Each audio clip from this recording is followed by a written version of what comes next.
right, it's GM everyone. Hopefully Craig is coming up. There we go. Oh, there we go. We got him on another screen. There we go. GM Craig, how are you, mate? Yeah, good, man. Sorry, I was having my internet was I don't know, man. My one's been going real slow lately. I don't know what yours is like on the coast, but fuck, man, what the hell? But I'm here now. I was like, what the hell?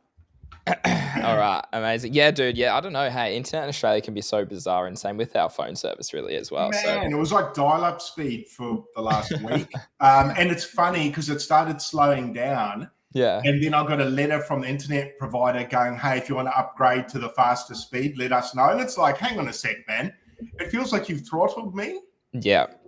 And then you're going to offer me a service? I actually, my service, I think I was with TPG from memory. They actually sent me an email and said, oh, hey, greeting. We've actually haven't been able to give you 5G for quite a while. So here's a discount. And I'm like, I'm about to move overseas, man. I was like, yeah. And I've noticed for months there was some problems. So, but I suppose here we are. So.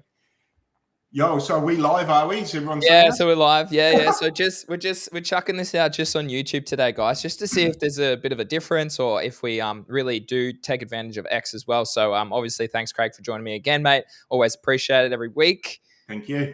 Hello, Rob. Yeah, GM everybody. Thanks for being here. I think it says 6 people at the moment. So curious to see if that jumps up a bit higher once we are live, or once people jump onto YouTube. Yeah, GM to Mickey as well. GM to Sexy. Thanks for being here, mate. I do appreciate it as always, guys. So yeah, lots to talk about, Craig, at the moment, guys. The market is heating up. So I suppose, where do you want to start, mate? I'll go with where you want to start, and then we can. Why don't we start at the top with the king with Bitcoin? Yeah, mate, it's absolutely. Let's see if I can pull up the charts, guys. Let's dive straight head first into it. So we're looking. Oh, that's dominance, wrong one. Here we go.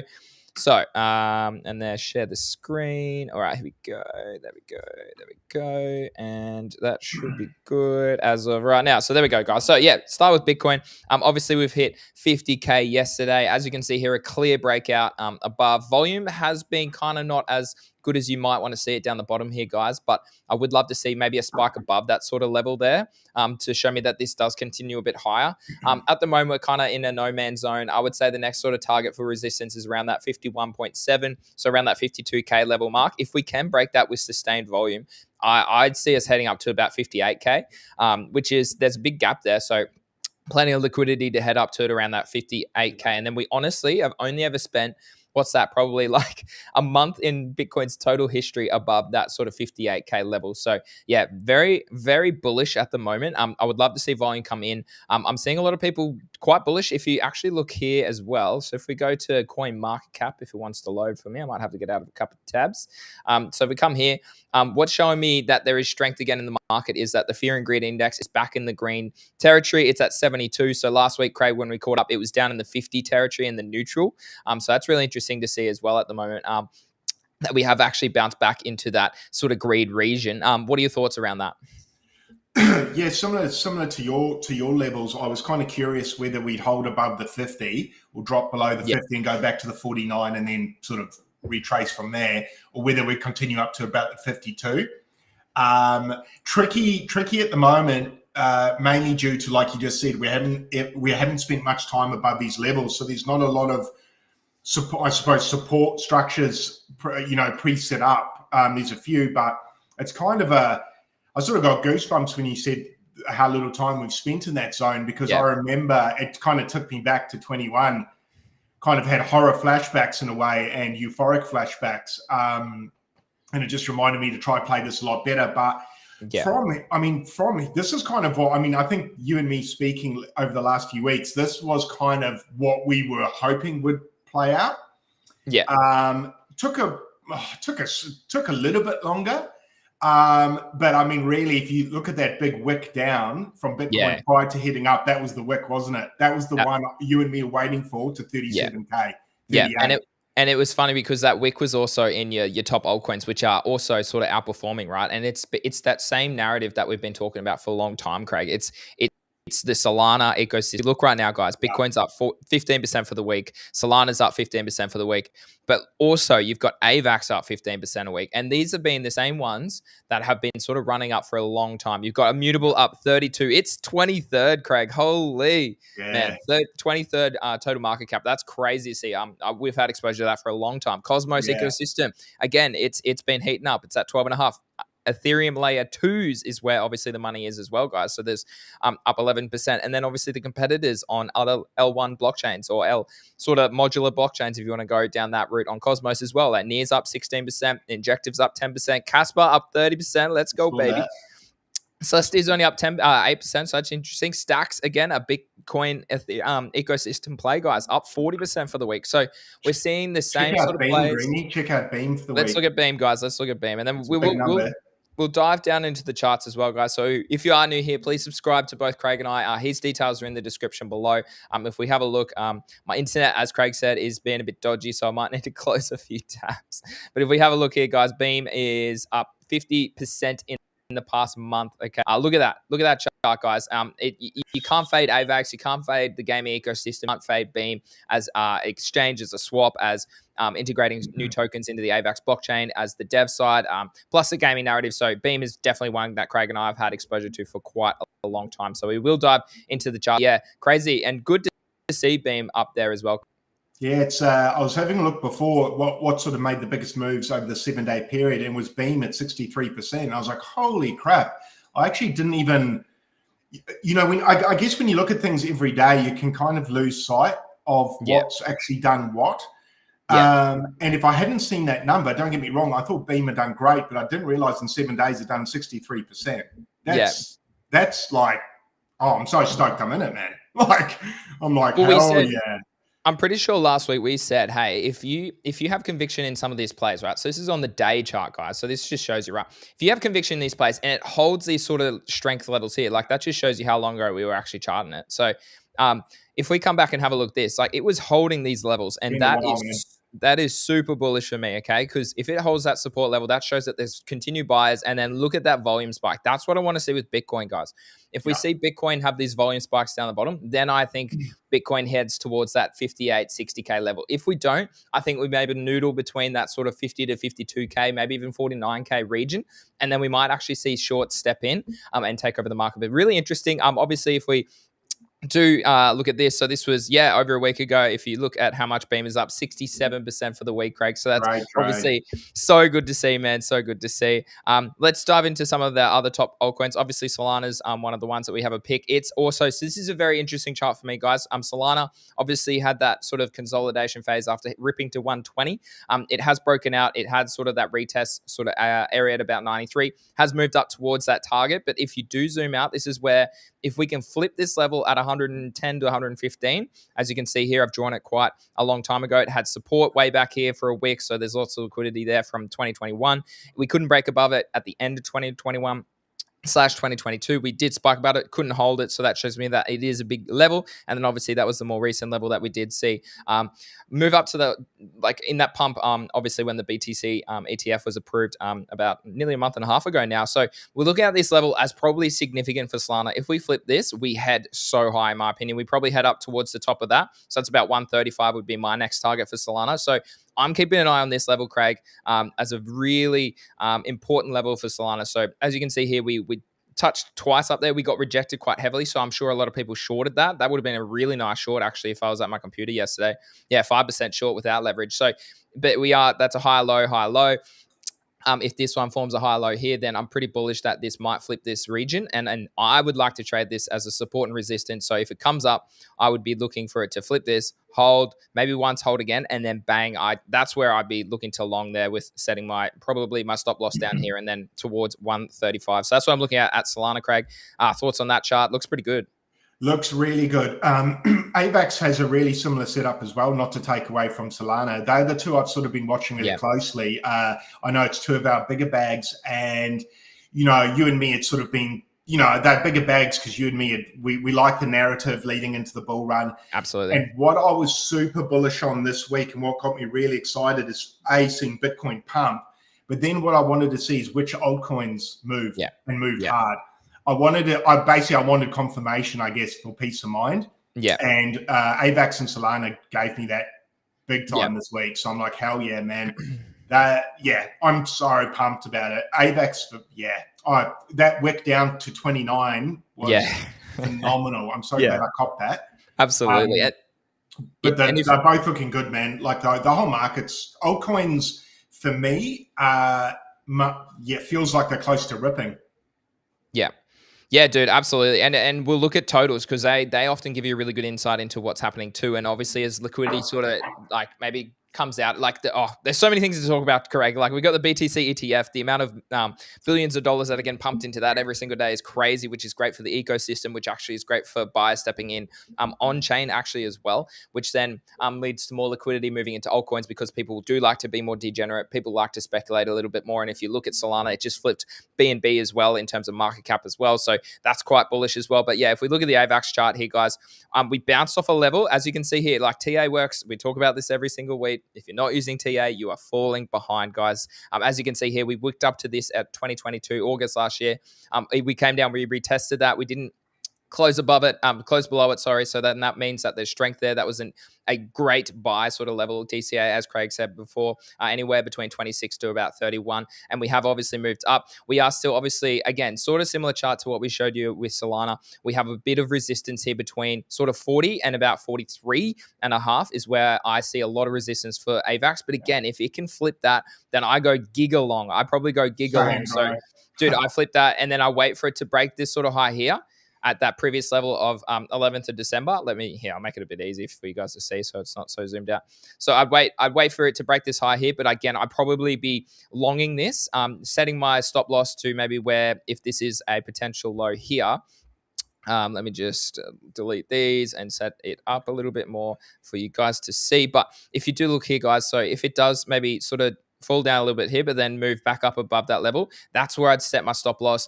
I would be looking to enter around this sort of level here and then take it up into all-time highs moving into 2024. And that could be one that you put like quite a considerable amount of money into, but on a lesser leverage. So something under 10x leverage, because Mickey does ask, what leverage do you use? I like to use anything under 20, anything above 20, and you are de-risking your whole portfolio on leverage. Even 20 sometimes on some of those altcoins is too risky in my opinion. So I like to trade between sort of 0 and 20.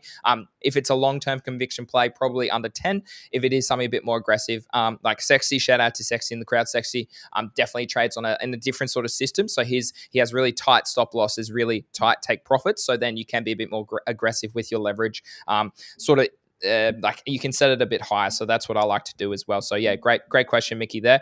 So if we do look here, guys, it flips. If AVAX flips 42, for me, we probably see maybe it hit about 65 sort of level before we might see a little bit more resistance. But yeah, there's still so much more upside to AVAX compared to Solana. But Solana is the narrative here, guys. So I think Solana obviously overtakes its all-time high more quickly than AVAX, but AVAX still has a higher sort of percentage return to its all-time high. So you want to have exposure to both. Obviously, we've been talking about that as well. Oh, great question, Mickey. I need to do another video on this, but isolated across. So the difference between isolated and cross leverage is obviously cross uses your whole portfolio, and isolated just uses the amount of USDT if that's what you're trading with for that particular trade. So again, I like to use isolated most of the time because then that way you're not putting your whole portfolio at risk when you're using leverage.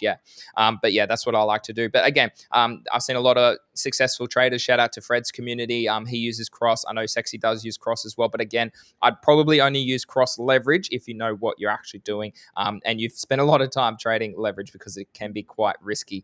Let's look at IMX, Craig, because that is just something else as well. Look at this chart, guys. Again, and we spoke about this, Craig. We just said you've got to be patient here, guys. This is the one where I felt like I've been waiting so long for this break.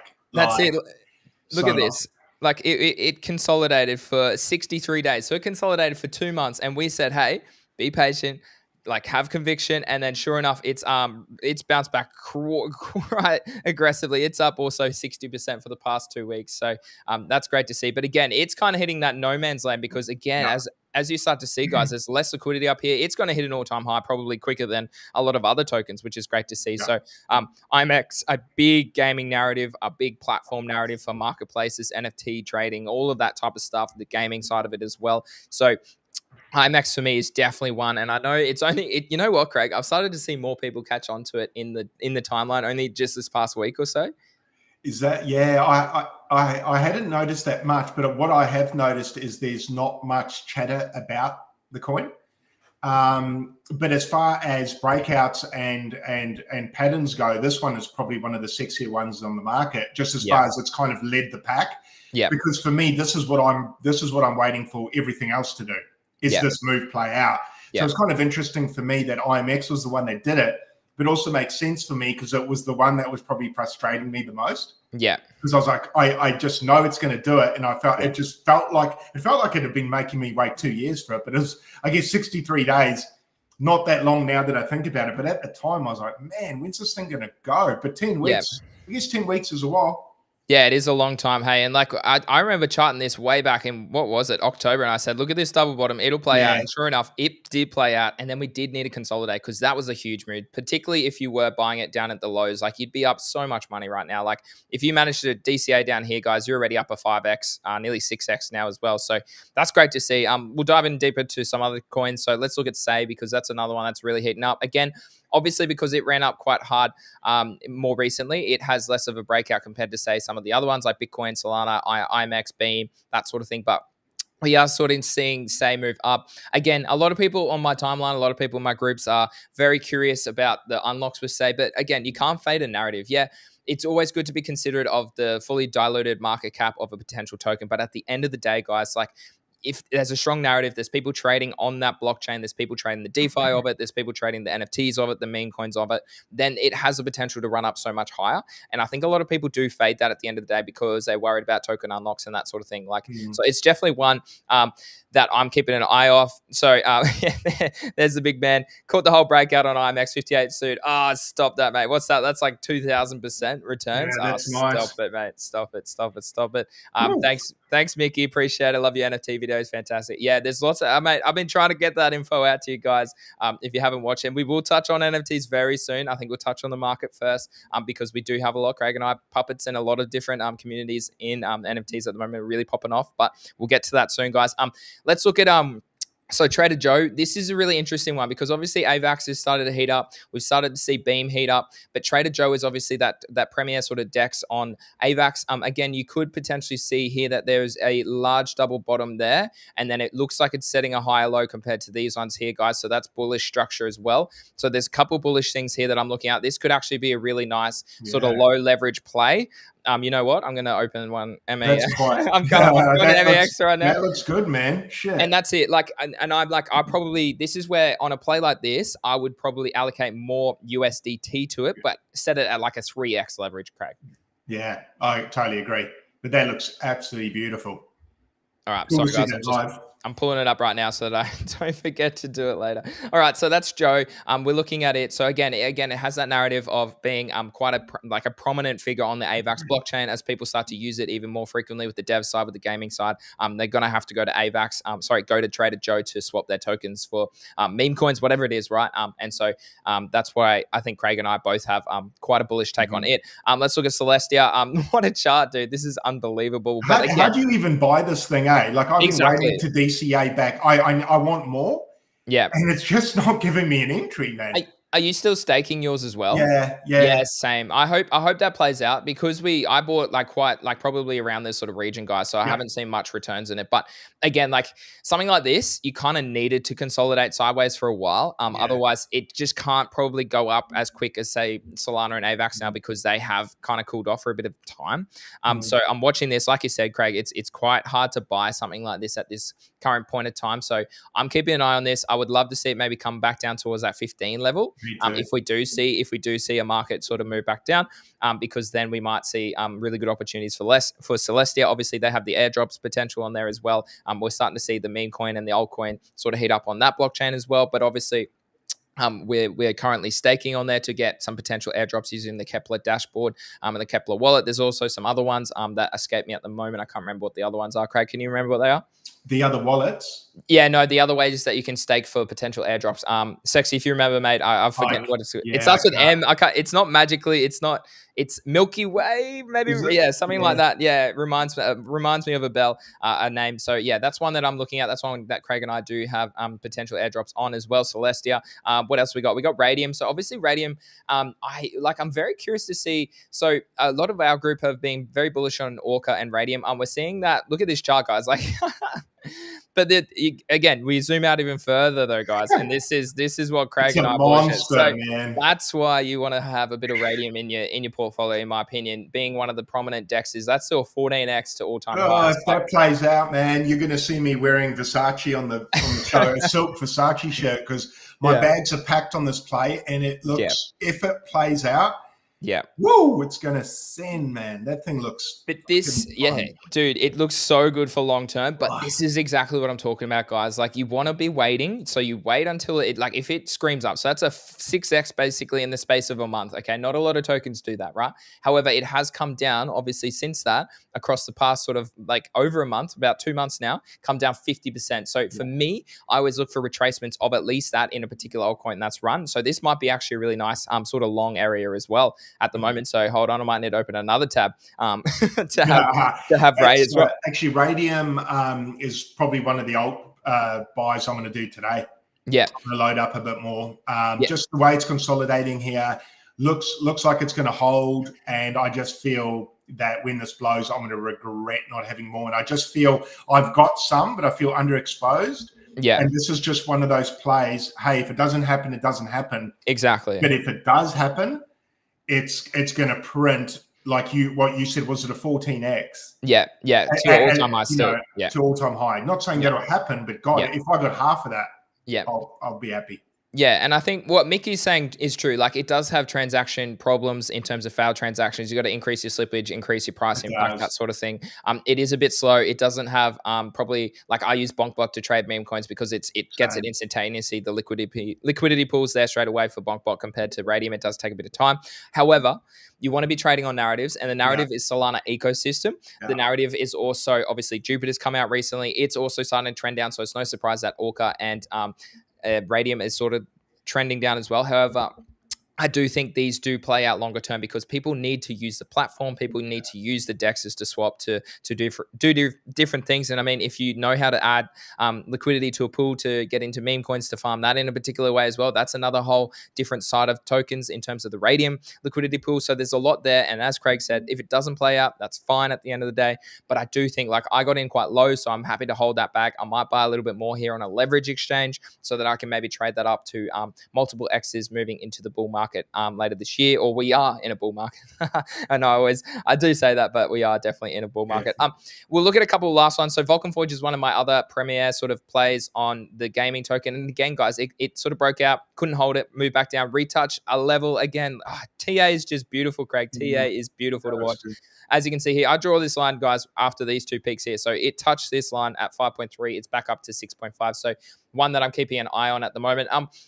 One we haven't spoken about for a while, guys, which I would like to pick up is CAS. So Casper, as you can see here, guys, it's a sort of a competitor to Bitcoin. It's another faster L1 blockchain that is very similar to Bitcoin. So it's retesting its all-high time after spending quite a long period of time consolidating. Again, you're seeing a common theme here. If it pumps up a lot, it needs to cool down before moving up higher again. If it can break up, this is one that I have had for a very long time. So I do think it potentially moves up. Jupiter's obviously a newer token that we were just speaking about. Craig, do you have any allocation? Did you get the airdrop? Did I? No. Yeah. No, I don't think I did. No. Yeah. Okay. Unfortunately, did you? No, I didn't, because I'd only started trading on Solana probably around the time that they announced that there was going to be airdrops and after. Well. So and I was using other DEXs, so I was using Radium, I was using Bonkbot and that sort of thing, which apparently they might reward Bonkbot holders in 2025 in January. So in the second airdrop for Jupiter. So yeah, we should get a second airdrop there next year. So we're very curious to hear. But yeah, the Jupiter creator, fascinating intake. He was on the Nifty Portal show a few times, or one time actually. So yeah, really interesting take by him. But yeah, Jupiter here looking quite weak, guys. As I always say with airdrops, they do like to move down around 50% before they start to form a low. So it's around 36%. I think anything around sort of that 0.4 region screams opportunity for Jupiter longer term, in my opinions. Let's look at two meme coins, guys. We've obviously got Dogecoin and Pepe. For me, I think I do have a little bit of exposure to these, but not much anymore. For me, I think you want to be trading narratives which are probably hotter, and that's obviously in and out of your meme coins. A lot of people like to hold meme coins. I don't like to hold meme coins longer term. I think Doge, I'm hoping, gets integrated into X, but at this point in time, not showing a lot of strength there in terms of charts, not showing anything on X, but then Elon could drop one thing and this could absolutely send to 20 cents inside a day. So Doge showing a lot of weakness, in my opinion. Pepe is also the same, guys. Is showing here that there's not much substance to it. And you're seeing, like, if you're holding meme coins based on, it's a potential meme coin, but if you're holding Solana, AVAX, IMX, all those sort of tokens, Beam, you're seeing that it's way better in terms of a reward because you actually have conviction and there's actually a model, there's actually utility to these projects. Yeah, I think just to support that comment, I think meme coins are great. Well, they definitely were to the bear. They were yes. fantastic. But we've got to the stage of the market, and I've said this a few times, and this might sound, for the people that haven't known me for a long time, it might sound a bit ironic that I'm saying this. But prior to shitcoins or meme coins, I'm alts is my bread and butter. Yeah. So for me, shitcoins or meme coins were just to tie me over until the bull run came. Yeah.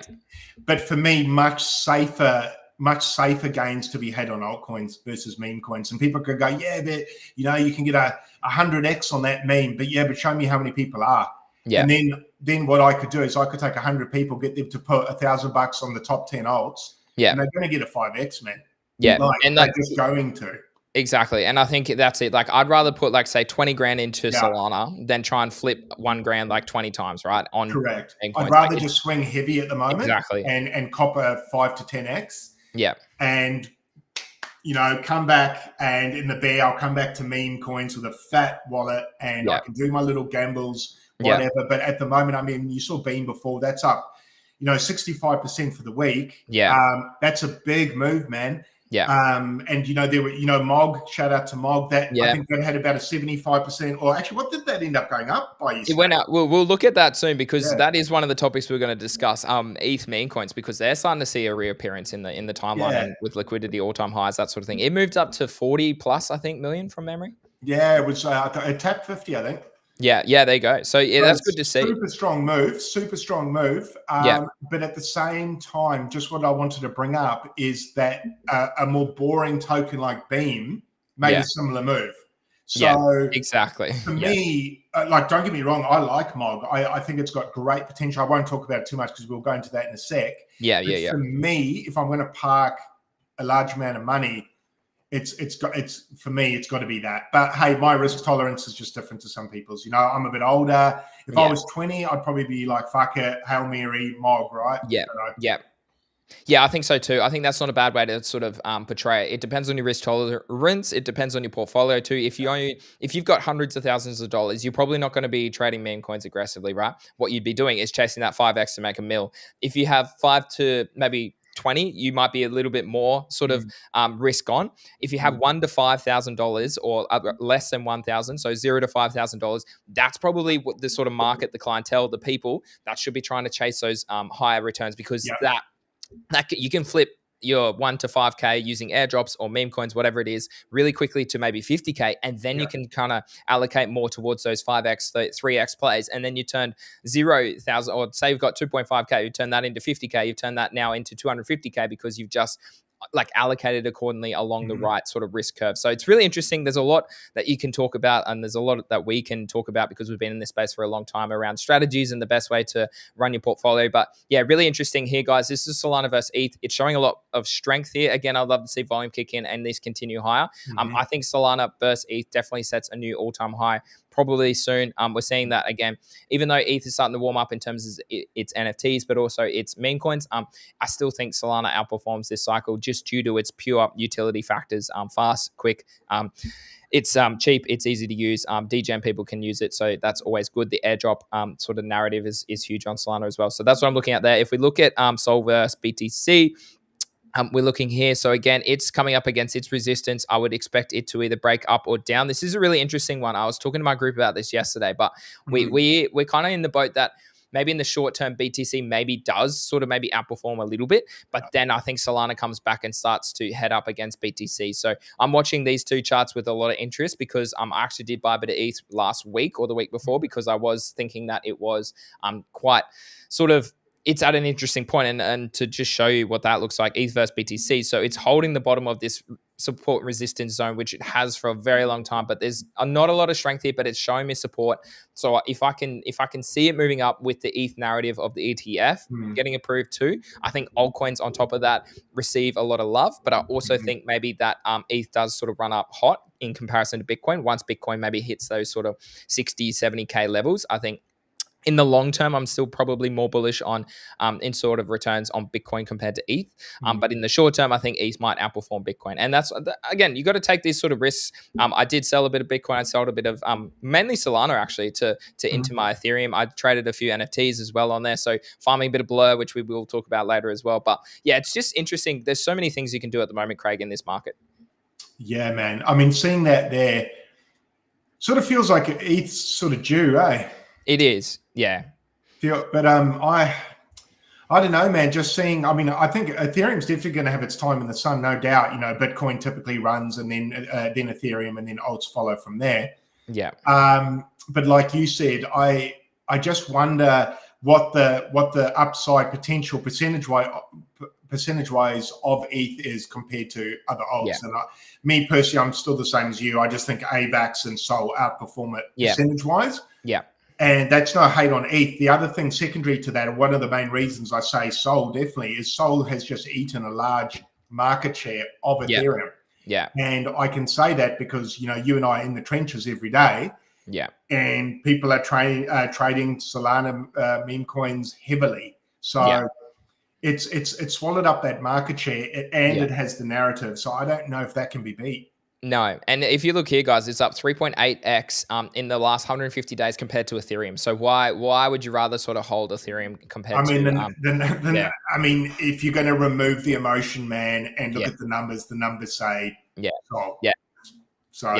Agreed.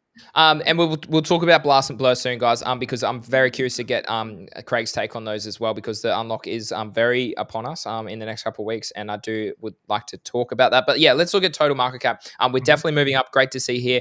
There's probably more resistance here in total market cap, guys, compared to say BTC and Solana and stuff above overhead there, even AVAX as well. So total market cap maybe gets to about 2.15 trillion. Before we might see it maybe stop for if we continue up. As you can see, it's spike in volume. That's great to see. So that means there's money entering a lot of different places. BTC dominance, it is maybe looking to be breaking up, which is obviously bullish on Bitcoin. And I think a lot of people are bullish on Bitcoin. And again, we've been talking about this for a long time. I think actually, and I think we said this maybe a couple past streams ago when the ETF was approved, that for me, I now start to treat Bitcoin as like, I hold that for like, I don't even have children, but I maybe hold that for my grandchildren maybe in the future. So that's sort of like the level at which I'm thinking about holding Bitcoin for quite a long period of time. If we look at total 2, so this is obviously excluding Bitcoin, it's showing me a lot of strength here. It looks, we were trending here for quite a while, but we have moved up slightly. But total 3 is everything outside BTC and outside Ethereum as well. So if we look at this chart here, guys, it is breaking up probably more aggressively than total 2. So obviously altcoins are starting to maybe steal the show. There's not much volume coming in just yet, but I think if BTC maybe heads up to 60K, people will start to be a bit more speculative. As we said, there's plenty of ETF liquidity and volume getting entered every single day, billions of dollars. So I think that does translate into people being more speculative. People are hearing about AVAX, hearing about Solana every single day on the streets. So I think that's maybe where the love sort of heads into. But yeah, no, Mickey, I do agree. I think this in the short term, ETH, I hope, sort of runs up in comparison to Bitcoin. But then once we sort of hit some, once we start to hit some important levels with ETH, I think ETH maybe hits 3K, 3.5K maybe, and then we start to recede, and then the money goes back into Bitcoin or into alts is my sort of play. So that's why I'm probably bullish more so on ETH, or maybe ETH and Bitcoin sort of performing at the same level for the next couple months. But then I think BTC outperforms it towards the later of the year.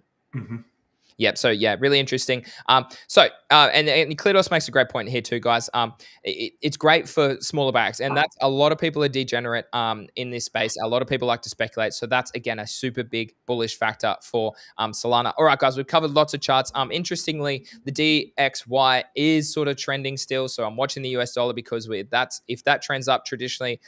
We do see that a lot of sort of risk on assets, not only stocks, but also crypto doesn't see sort of the return. So I'm very curious to see how the dollar plays out over the next couple of weeks. All right, Craig, let's segue into NFTs because I know for you, me and you have been sort of trading in that space a lot more frequently. I know that we are proud community members of the Puppets community and project. I know that they are receiving a lot of love. They're receiving a lot of airdrops. They're receiving a lot of community sentiment on the timeline. I know that a lot of top people are starting to join the Bitcoin Puppet space. I know it's a very good, strong cultural play on Bitcoin, and obviously it's a hedge against Bitcoin, Craig. So talk to me a little bit about what's happening in the Bitcoin in the Puppet space at the moment. It's sort of Puppets are sort of I think sort of grab Bitcoin by the balls to kind of put it like that. It's just the cultural factor behind it. It's seeing the big accounts take to it now and it kind of just gain critical mass. It's sort of,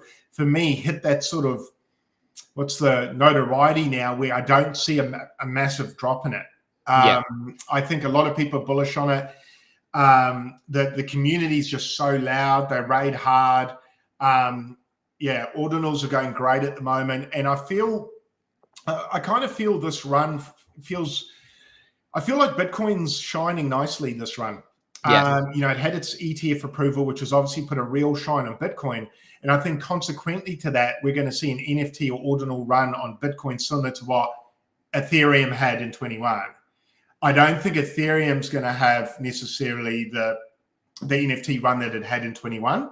I think Bitcoin's going to eat that. Don't know if I'm right or wrong, but the early signs are certainly there. And the Puppets copying. They're about to.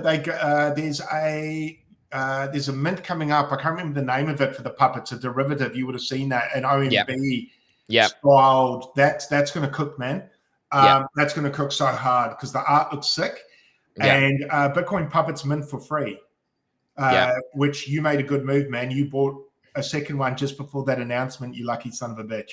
I was like, fuck. Because that's going to cook, dude. That's going to cook so good. I just think Puppets are going to continue just to receive flowers from other collections, and love them or hate them. Other projects have obviously figured out if we throw some free shit at these Puppets, they're just going to froth on it and just heavily shill. So there we go. And obviously OMB at the moment's on a massive run, so. It's just all coming together real nice, man. I couldn't have imagined it going this well. What are you feeling out there? You obviously copped the second one, so I'm guessing you were super bullish. I think I released this in my NFT video just yesterday. Actually, I said OMB for me is the number one play on Bitcoin, and I have said that for quite a while. I think until the Taproot Wizards jump in, and then we see maybe a little bit of a tit for tat, sort of like last cycle apes versus punks. I think OMB versus Wizards on Bitcoin. So they maybe sort of toss and turn to go towards one BTC or around that one BTC sort of level. So I think there's still plenty of upside in those. If we do look at the Puppets again, I picked up two. I think my second entry is still lower than what this was. It was about 6.5, 0.065 for my second one. I look at so many different things, and I know you do the same, Craig. There's so many things when you want to evaluate, sort of maybe holding something a little bit longer term. So I could speak about that on Mad Lads, which I did in my video, and I spoke about it yesterday in Puppets as well. There's the analytics side, which I do like to look at. So that's where I come to first. So obviously, is there enough volume? So there's plenty of volume in this space. Okay, they are often one of the most trending sort of collections on the ordinal space every single day. Listings is going down. They were up to 1.3K maybe a couple of weeks ago. They're down at 1.1K. So that's really bullish. That's about 11% of total supply. Okay. The next one I like to look at is the floor actually tradable? Because a lot of like punks, for example, are really dominated by a select amount of people and a select amount of wallets. So that's like something that you want to consider. And so for me, OMB sort of reaches that niche of rich people, right? So then where do other people want to maybe trade some ordinals, but also have exposure to things longer term. And so I look at the puppets and I say, okay, at 0.07, which I can't do the math on the top of my head, I'm going to say that's around 5,000 Australian, maybe a little bit more. Yeah. So what's that? Maybe like 3,000, 4,000 American is sort of where I think, okay, people can actually probably trade with that. Even if you have a wallet of say 25K to 30K USD, that's only taking up a small percentage of your wallet. So people would like to have exposure to that. Then I like to dive into the sentiment side, because at the end of the day, sentiment is key with a lot of these projects. So for me, puppets have quite significant sentiment. So they were a fair launch. They were a free launch. Their community is really authentic. They've created so many memes from it. They're out there shilling their project authentically every single day. They're onboarding everyone else. You're seeing top people with 100K followers. You're seeing people with 400 followers receiving the same amount of love no matter who buys into this collection. So that's the authenticity side, the sentiment side. Again, the cultural play. So we've seen memes in NFT places on Solana. We've seen it more predominantly probably on ETH, if you think about it. Miladies, the Sprotto gremlins, you think back to last cycle, we had the goblins. So for me, they kind of take that sort of cultural play on the ordinal space as well, right? And so that's for me where I see a lot of love in all of those. And I go, okay, I'll wait for a good level to get in. As soon as we start to see a bit of a pump, I then wait for the next little sort of like higher low. And then that's when I like to enter the market. So that's where I picked up my second one. But that's why I'm so bullish on something like this, because it has sort of that holistic view and that holistic bullishness for me to hold this probably longer term. And we haven't even spoken about the airdrops, the collaborations that they are receiving as well. Yeah, exactly the same as me. And I mean, if you go to, say you go to Magic Eden and you go to Bitcoin and you look at the NFT / ordinals that are available to buy, you hit the nail on the head. When you're looking around and you're shopping, right? And someone who doesn't have maybe a portfolio of a couple of $100,000, if not more, is probably not going to touch an OMB. They're maybe they won't even touch a Node Monkey. Don't know. Yeah. But then also looking for the, if it's someone that's, coming from they're active on X and they want to meme and have fun. Yeah. Which project looks fun on this list? Quantum Cats don't look so fun to me. Node Monkeys, not really. Bitcoin Frogs, haven't seen much from them. Yeah. Pizza Ninjas, I see hardly anything from them on my timeline. OMB, I'm starting to see a fair bit. Obviously, with the price going up and things like that. OMB, I must say, I'm starting to see a little bit of action. Yeah. Bitcoin Bandits I just saw recently, which I don't mind. They kind of cracked me up. But Puppets is the only one for me personally. So thankfully the price was low enough for me to be able to get in, where I could see what looked like a fairly obvious community forming that had my sort of vibe, where I could kind of fuck around and have fun while investing.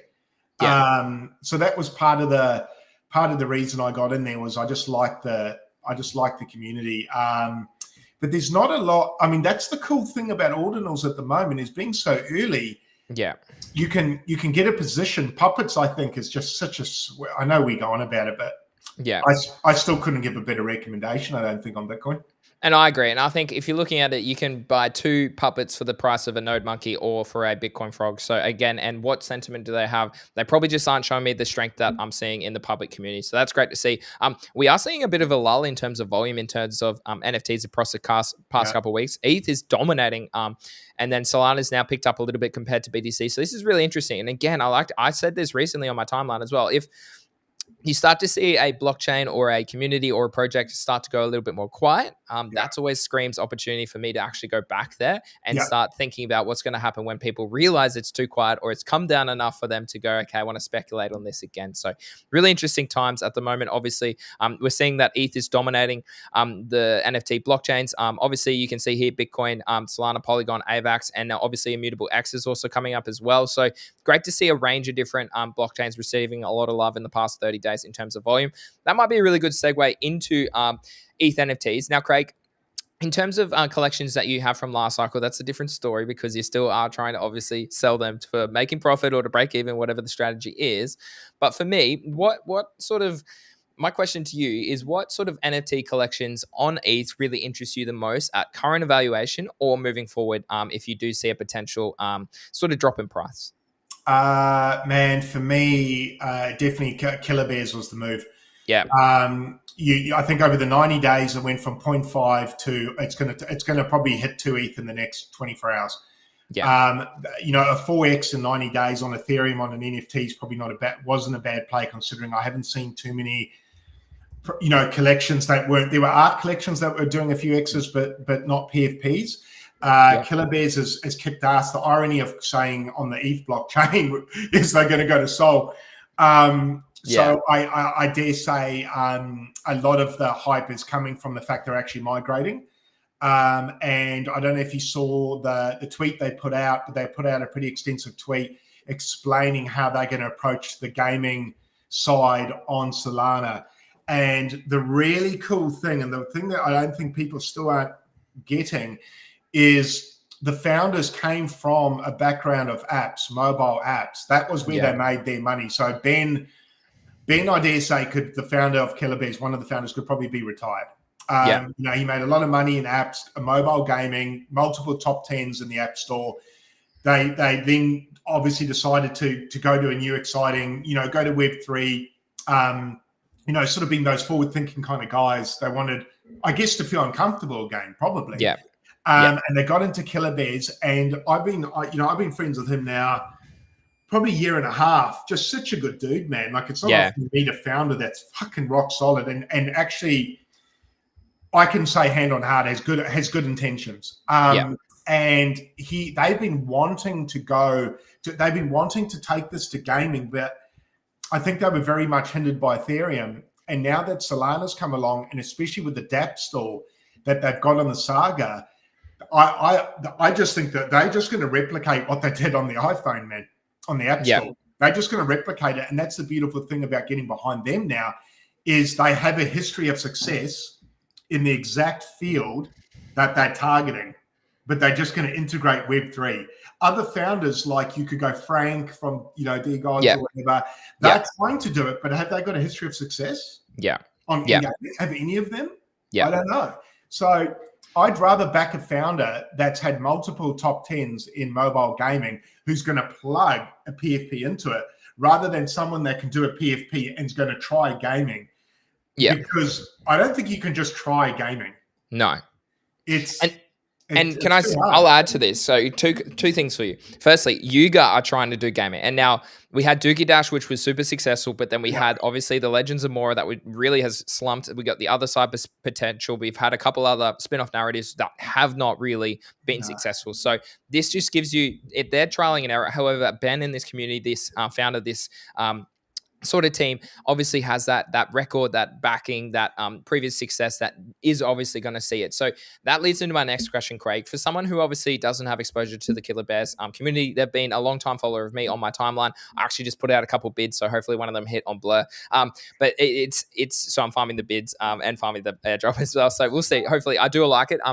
The listings are 20 since I last looked a couple of days ago. So again, I look at the analytics side, I look at the sentiment side, and there's a lot there that I do love. So my question for you, Craig, is someone starting out in this community, is it better? So what's the pro of buying a Killer Bear? And then what's the pro of obviously buying Killer Cub, which we have spoken about previously, which is obviously now moving to Solana? Typically, the play would be a bear, just because they tend to be, it's like apes in the Yuga, so they're the most rewarded. And the teams hinted at the fact that once they go to Solana, there will be, play to earn, there'll be staking rewards and things like that. So bears always have the larger percentage or allocation of anything that will come. In saying that, it's tricky because now both are pumped. So you've got bears approaching 2 ETH. You had the play was probably bears at 0.5, man. 0.55, but then I could also say the play was Cubs at 0.05. So which one is the play? I'm going to say if you've got the money, go a bear. Just because the rewards will be greater. But I think if you're going for flipping, I'd probably go Cubs. I'd probably sweep grab 3, grab 5, wait for it to go to Solana, or wait for the run up, because I think it's still going to run up. And I have a look at the Solana sort of NFT ecosystem, and I try and put a price on where I'd fit these things. And I kind of feel Cubs would kind of sit quite easily. I can see Cubs running up to 15 Sol just on a hype. What's current evaluation at 0.18? Is it 0.18 for a Cub? Yeah. What's that in? What's that in? If this gives me USD. Sorry, I'll just be a sec. No, you're right. If I do some quick math as well. I'm like 470 US. Yeah. So that's probably about just under 5 Sol at the moment. 5 Sol. So I'm thinking you could do a 2-3x there.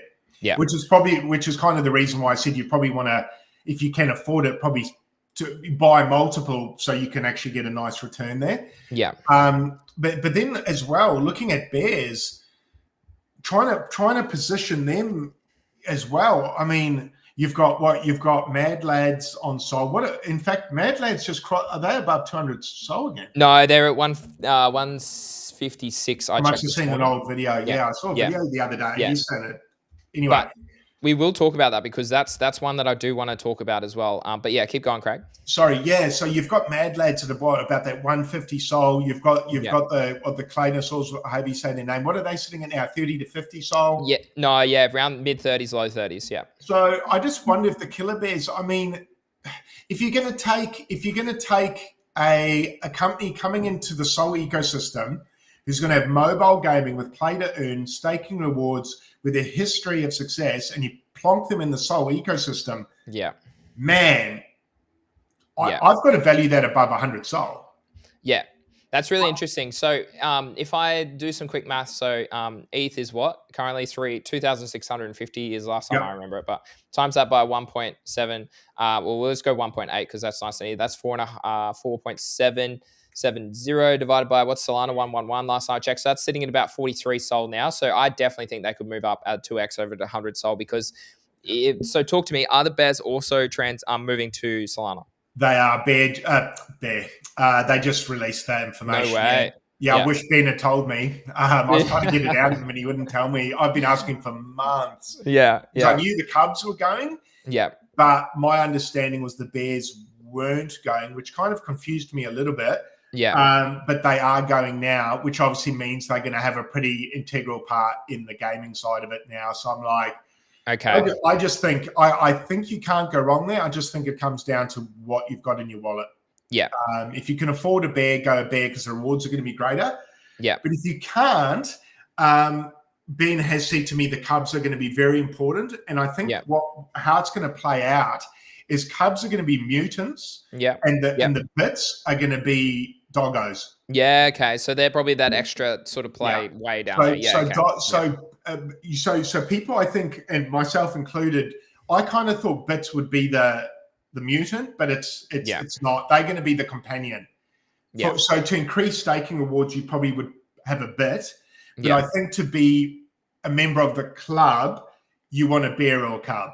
If you were going to compare it to the Yugo ecosystem. So I still think Cubs are a great buy at the price they're at, because I think moving forward, they're going to be a really important part of that ecosystem. And I think the thing that gets me really bullish, not to ramble on too much, is the Killer Bears. They did an OE, an open edition, and they did tons, man.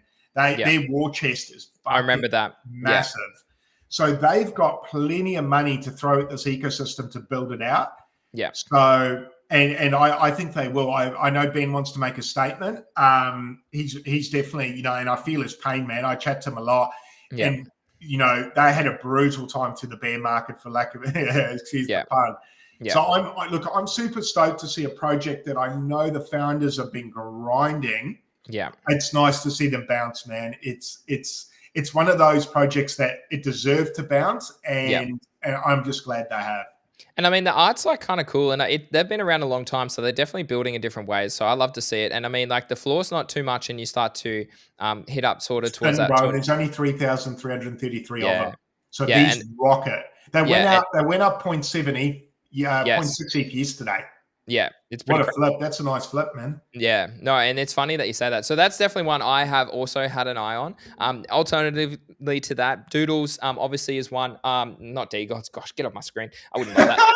I Doodles. can't handle the art of Degot. Doodles are sick, bro, and you did a good Yeah. trade, man. I do. I flipped it. I should have I didn't flip it for March, but I probably should have. Like, I mean, if I had literally, Pranksy came out and swept the floor about probably 4 hours after I sold mine for a little flip.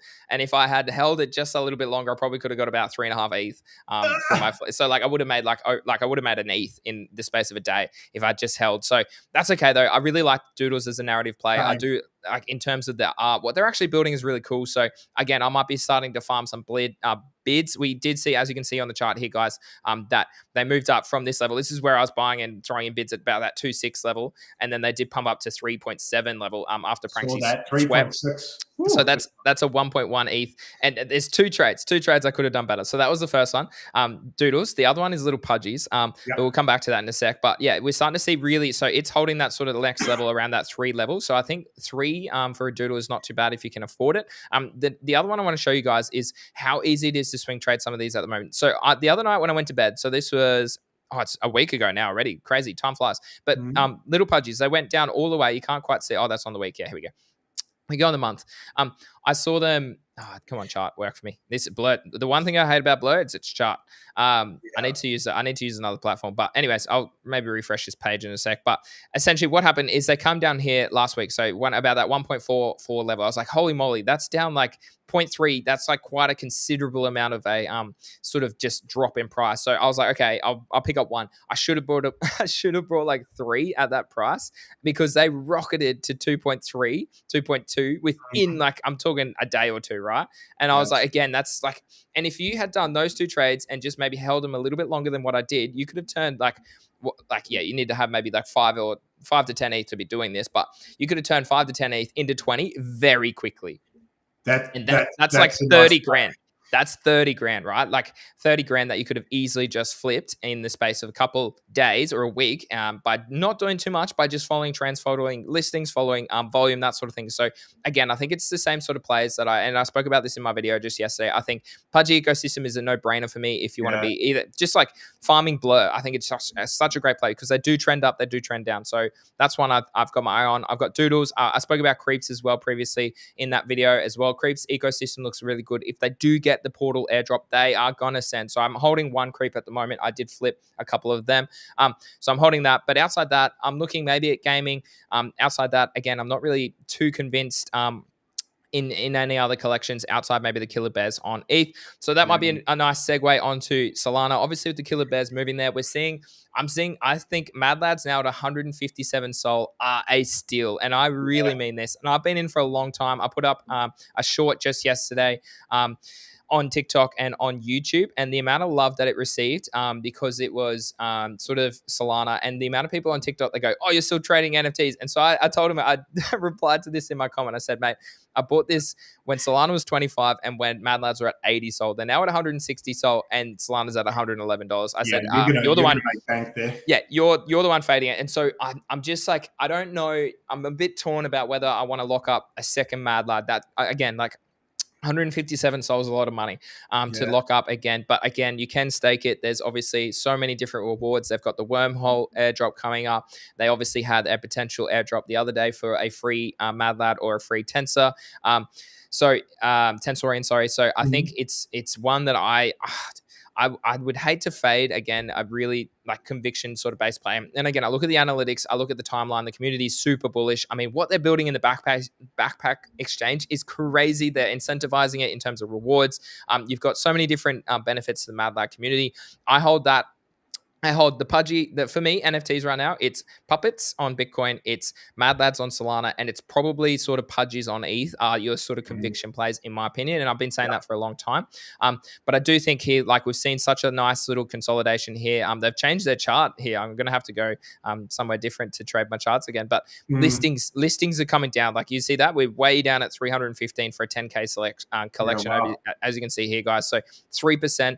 You've got holders pushing nearly 60% now for a Mad Lad. And if you do come down here, you can actually see like 5,000 only owned one. So if you can push yourself up into this crowd here, which is around probably less than 1,000 people would own 2 Mad Lads, I think you're actually maybe fading like maybe it could be anywhere from 20,000 to 50,000 sort of move in the next 6 months. Yeah, I'm gonna have to look at that one a bit closer again now. With those listings going down like that, I'm like, that could pop. And for me, like, it's a no-brainer. I think it probably does outpace Solana, and I've hedged that since since I bought it way back in. I'm going to say it was like October sort of time, around that sort of time period. So I think that's the only one I'm really looking at on Solana at the moment. Clanos are at 36. I think they're just, and I spoke about this again in that video yesterday, but I just think they're too. It's a too longer play. I think they're an IP play. You're seeing still a lot of love. Like, every few hours they have they see a bit of sales and stuff. But again, the floor went up and then went back down. We're starting to see it form a bottom. So again, if you have conviction in something, maybe this is actually a nice trade back to 50 SOL or back to 100 SOL later in the year. Listings, again, this doesn't show, like, if I look at this listings chart compared to Mad Lads, it's a no-brainer for me why I choose Mad Lads, right? So so Clanos, I think, are a good long-term play, but outside that, I'm not really looking anywhere else. Tensorians, again, they're kind of hovering around that 80 to 90 to 100 sort of SOL level. As you can see here, it's obviously going to run as they announce more of their airdrop listings. Are kind of a bit more bullish than the Clanos, but probably not as bullish as the Mad Lads. So their airdrop's going to come soon, but as soon as that gets announced and as soon as that actually drops, they're going to dump.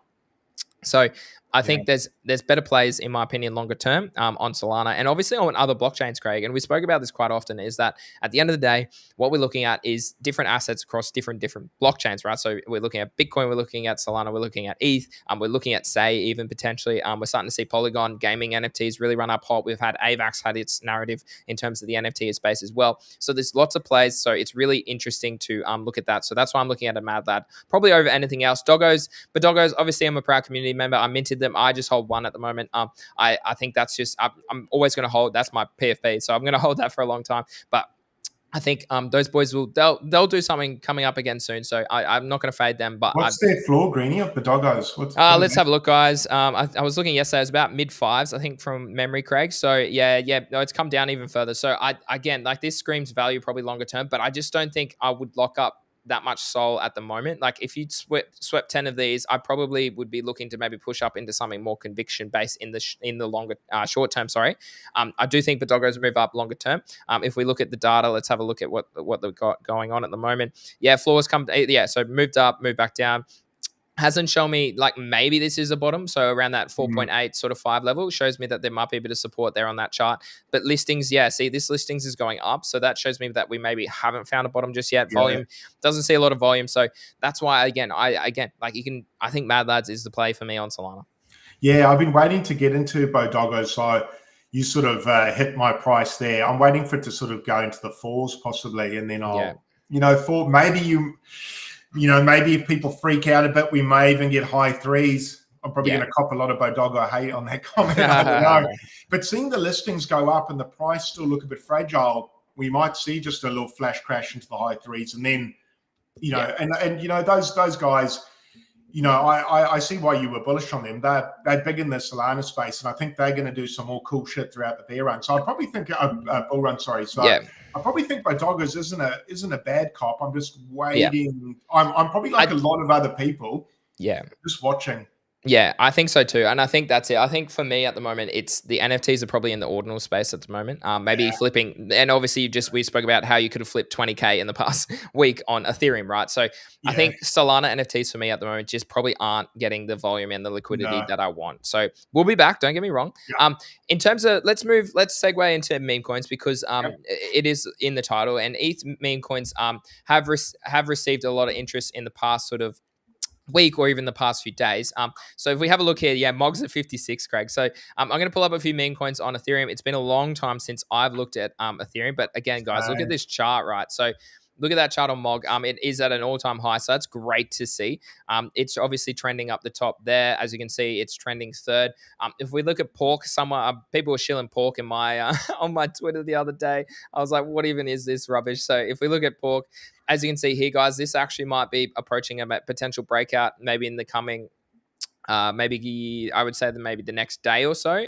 Again, you can chart, and people are like, oh, you can't chart meme coins, but here we are, guys. We're charting meme coins. If we look at the pullback, it didn't quite hit the 718, but it is back above the 618 level. What I tell people, this thing is worth 160 million. Of course, I can chart it. Like, it's not 16K; it's worth 160 million dollars. So of course I can chart it. That's how it works using TA. So I'm looking. I'd be looking at potentially pork. What's gas at the moment, Craig? Because that's obviously one you want to look at and compare. The price of gas on Ethereum. Yeah, it's heaps, man. It's about $60 to $100. No, I don't think it. Actually, no, you might be right. Yeah, so borrowing, swap. Yeah, there you go. $30 at the moment. I saw about 3-4 hours ago. It might have been about 60 US.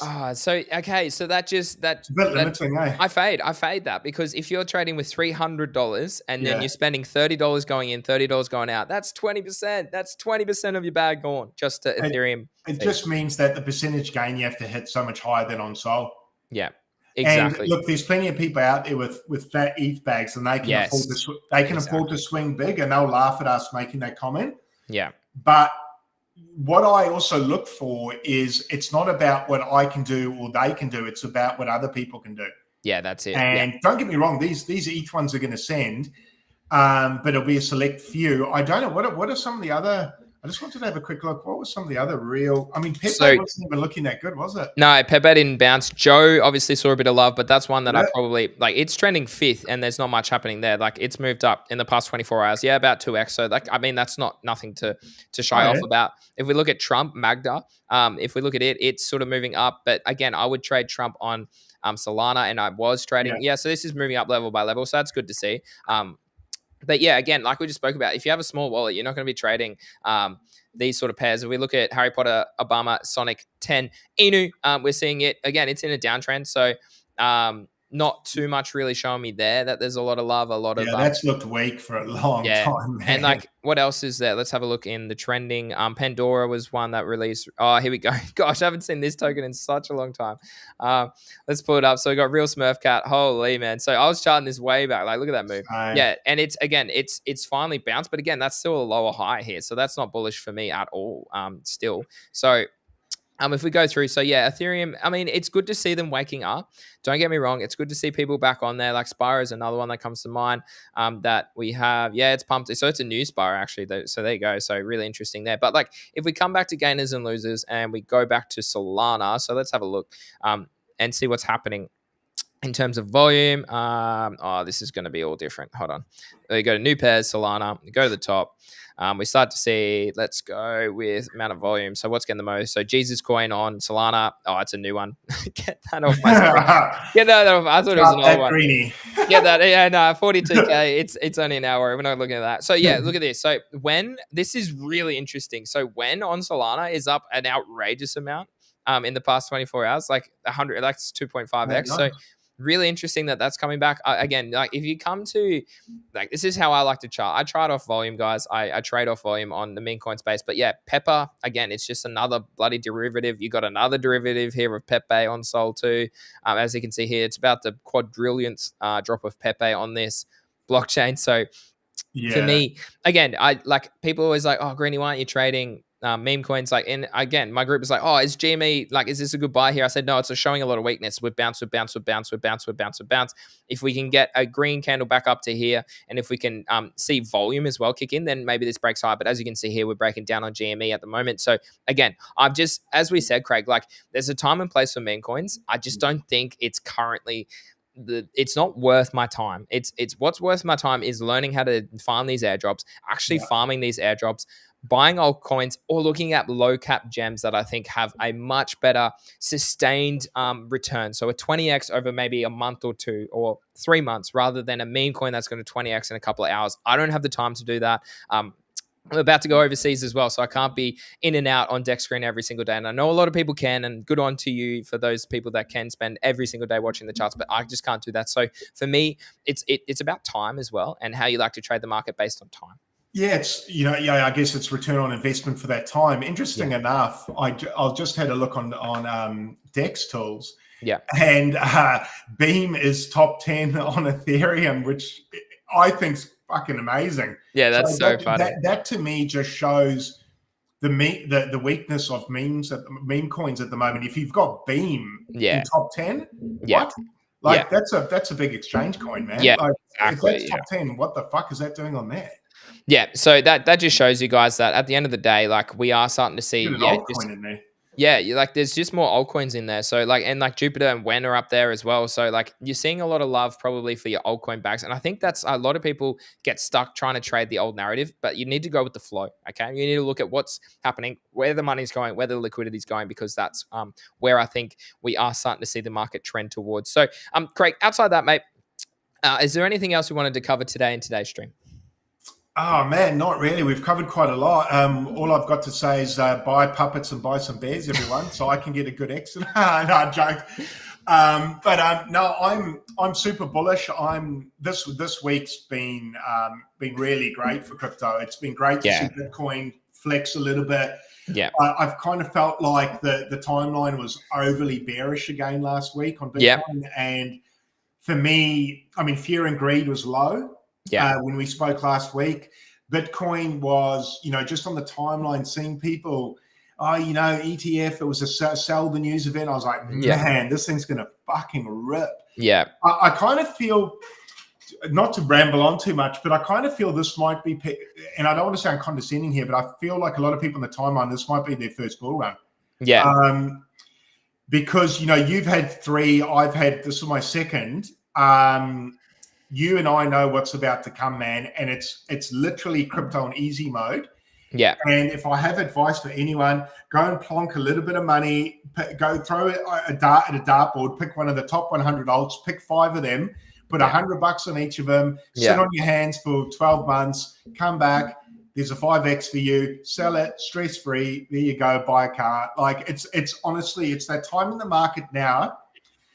And I put a video up yesterday, but tongue in cheek, where I said, all right, it's time to take this shit seriously. Yeah. But it really is. And what I mean by that, it's time to stop fucking around doing stupid shit and just park sensible amounts of money in sensible things. And I know, even though crypto is a gamble, I feel like the time to take silly gambles is not, this isn't the time. Well, shit coins, put a bit of money there, but park some money in the top 20, top 50 altcoins.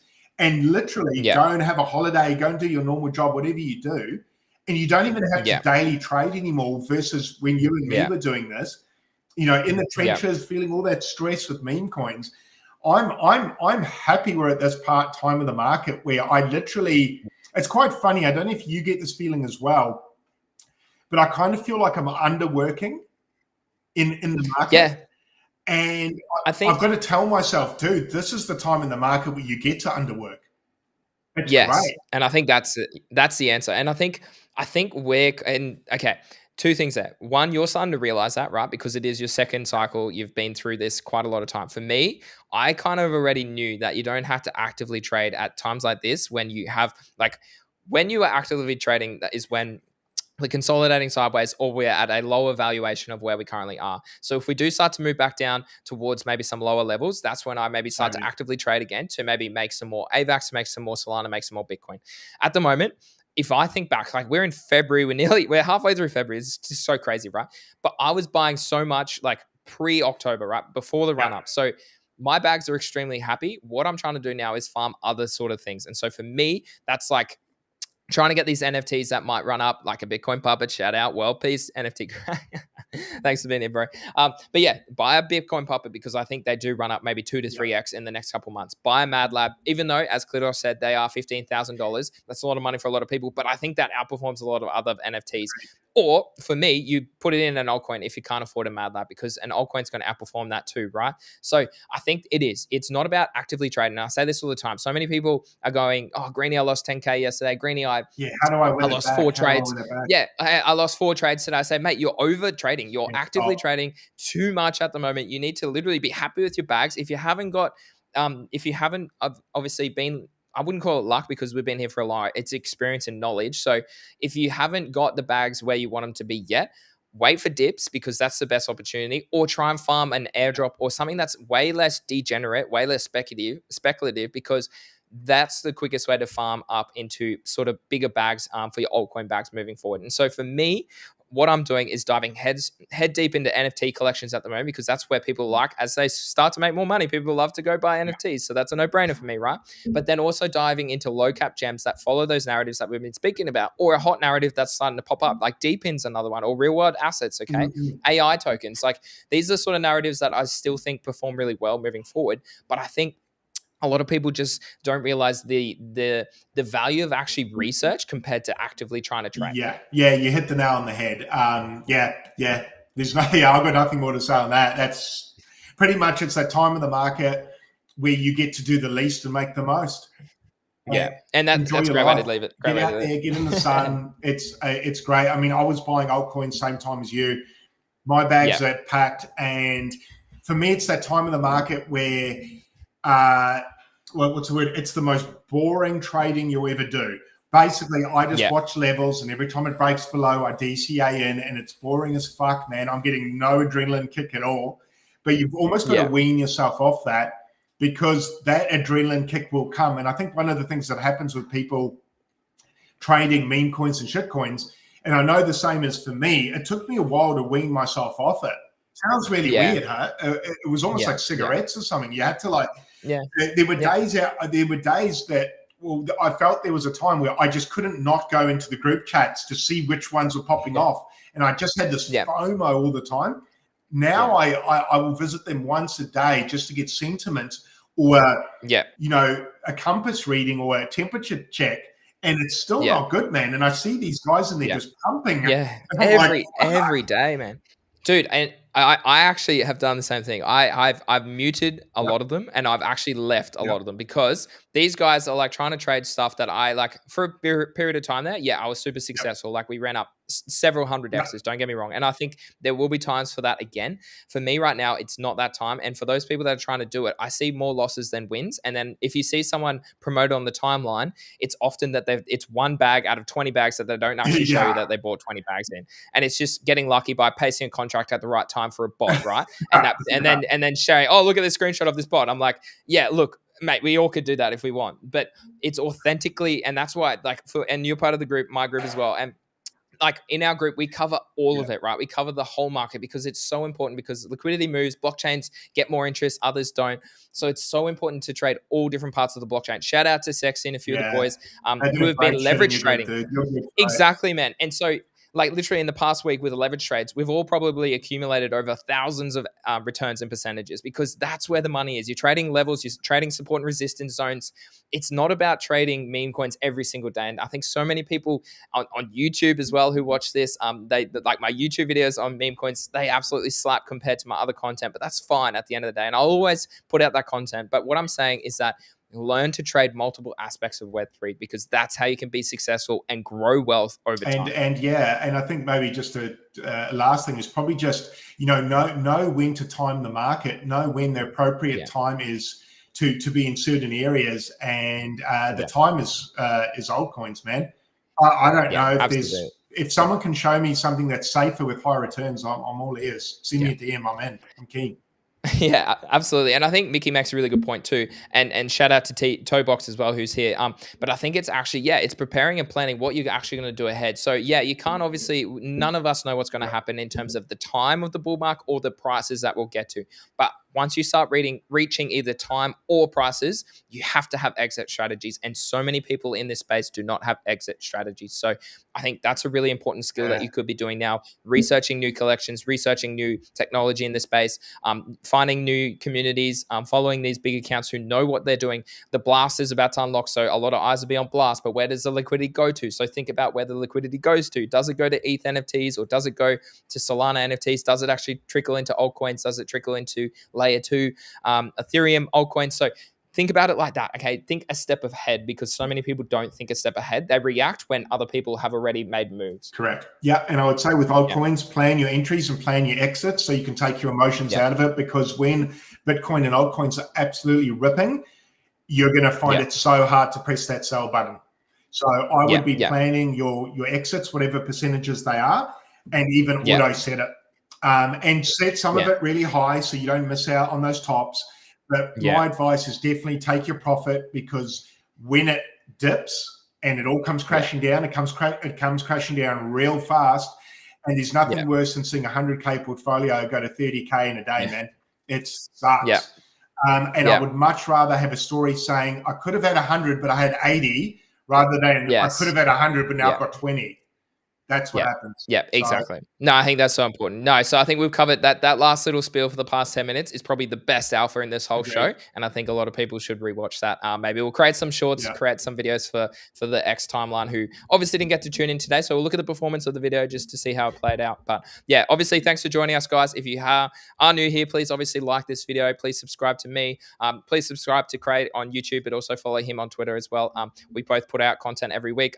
Next week, we'll be back probably, early in the week again, Monday or Tuesday. I fly out overseas next Wednesday. Super keen for about the next 9 to 10 months. So pretty stoked about that.